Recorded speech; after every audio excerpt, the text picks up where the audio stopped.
My husband is saying racist remarks over our kids' features. I'm Middle Eastern and my husband is white. When we started dating, I told him that my culture was a big deal for me, and I wasn't sure if we'd last since I was probably going to be more interested in someone who had the same ethnicity and values and all that. Not only that, my parents are strict Catholics and he didn't even know what religion he was. He said he was maybe Christian or something, but he wasn't sure. He was pretty insistent that he'd try. He chased me for a while and he took me to a Middle Eastern restaurant for our first date. So corny, but I love him. He was really open to learning about my culture and everything. He was almost fascinated with it all.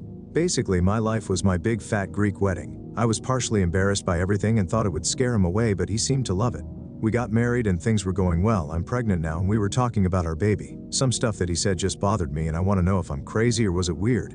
I have pale skin and black hair and brown eyes, but green eyes do run in my family. My husband has brown hair and green eyes. He had bleach blonde hair as a baby, like the blondest baby ever, and it darkened by the time he was a kid. We were talking about how our baby would look and I was teasing him that she'd definitely look like me because darker features are dominant and he has brown hair too, and then he brought up how he used to be blonde. So I told him how, my hair is pretty much black, so she's probably gonna have really dark hair. I don't think she'll have a blonde phase. He seemed kind of upset about that because he wanted his daughter to have cute blonde hair, but I told him it was okay and she'll have green eyes like him, and he was like, no, I'm pretty sure she's gonna come out looking like one of you guys. I told him that yeah, she's gonna look at least a little Arab. I don't even know what that meant. I didn't want to ruin the mood, so I just continued the talk and he seemed upset in a way. We started talking about baby names and he had really cute name ideas. They were nice, but I asked him what he thought about the names I liked and he just blurted out, can we give her a white name? She's my baby too. I was not giving her ethnic names. I brought up American names too. I really like Diana, for example, which is Arabic, and I know my family would really like that, and it's an English name too. I can't exactly go to my parents and be like, yeah, our baby's name is Jennifer. Not only that, I want her name to be related to my culture. Diana doesn't sound ethnic, and it's obviously not hard to pronounce or anything, and she wouldn't be bullied at school. And it's a white name. I thought it was the best of both worlds. I would be so open to giving her whatever American middle name he wants, but our baby is going to be 50% Middle Eastern and 50% white.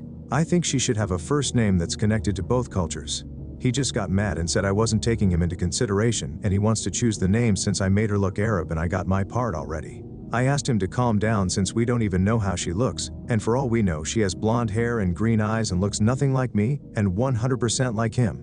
He just got mad and continued on, and then he was like, by the way, hummus is gross, and went to bed. Now I'm sitting here in our living room wondering what to do. LOL. Update. Not really sure if anyone is interested, but we talked it out. He felt like the baby would look 100% like me and nothing like him, and he was feeling left out. He said she wouldn't feel like his baby if she looked completely like me and had a name that I chose and that he had no part in. That's it. He's not racist or disgusting and doesn't want an Arab baby. So I reassured him that we have no idea how she'd even look. But I know what he means. He really had to accommodate all these years, which I am so appreciative of. He did not have to do that. He could have taken the easy way out and dumped me for someone that didn't require so much effort. But he learned to love our foods and learned literally 5 words of Arabic to show my family and impress them with LOL. And he's not racist at all. He is an amazing guy and I'm so lucky to be with him. So we're gonna find our names together. If we both agree on an American name, it's fine. She really is gonna be surrounded by her Arab heritage so much with our big family and everything. If a name helps him feel more connected to our baby, it's all his. He apologized for dissing hummus and for acting a little childish, and I apologize for being controlling and not taking his feelings and own culture into account. But we are fine, we are all made up now and I love him. Relevant comments. Commenter 1. I love this ending. Super happy you guys resolved this. Oop, thank you, so am I. I hate fighting with my husband so much, it's the worst feeling in the world, and I'm so glad we can move on and just focus on finding a brand new name together. Commenter 2. Man, I'm just glad he took back what he said about hummus. Commenter 3. What kind of monster insults hummus? Even in anger? You leave hummus out of your personal problems.